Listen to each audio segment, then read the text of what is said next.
Hi, welcome to Pandesal with Wilson Lee Flores. During Holy Week, let us all enjoy good rest, not only physical rest from tiredness and hard work and even stress, but I suggest also spiritual, mental, emotional rest also by sincerely praying and maybe even reading the Bible for people who are Christians.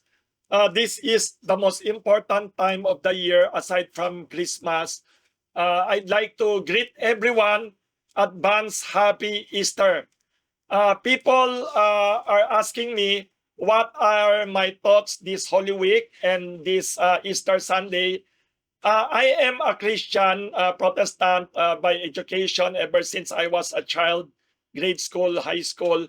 I'm not Roman Catholic like majority of the people in the Philippines, but I want to say something about Easter and Holy Week from the perspective of the courageous, eloquent, and brilliant first ever American Pope in the history of the Catholic Church, Pope Leo.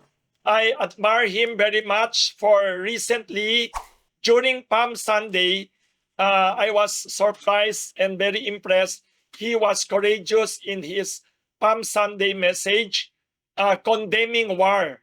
I admire Pope Leo when he said, God does not listen to prayers of people who are warmongers, people who support war, people who are demagogues, who instigate, who fight wars. I admire very much his moral courage. He said that people with blood in their hands, uh, God does not listen to their prayers because Pope Leo reminded all of us Christians that God is the King of peace. Very courageous, very enlightened, and very good reminder to everyone that God does not condone war. There are some politicians in the world who misuse the name of God and the Bible and misuse prayer to justify, even to encourage war. So I encourage all the Christians in the world, even non-Christian people, to all pray for peace this Holy Week. This is not only a concern of people in the Philippines, but everyone in the world is affected by this oil shock that's happening now already for more than 1 month.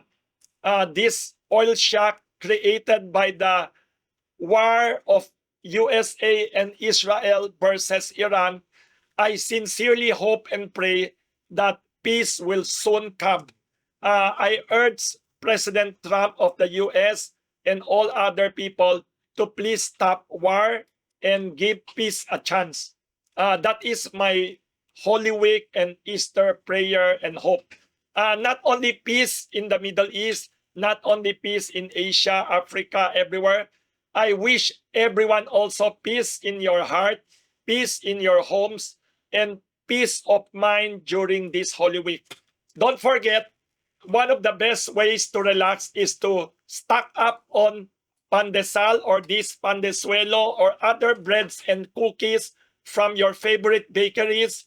Not only Kamuning Bakery Cafe, let us support all the bakeries in the world because 90% to 95% of bakeries in the world are mom and pop establishments or what we call micro, small, and medium enterprises. Let us support bakeries and buy more breads, be healthy, and be prayerful.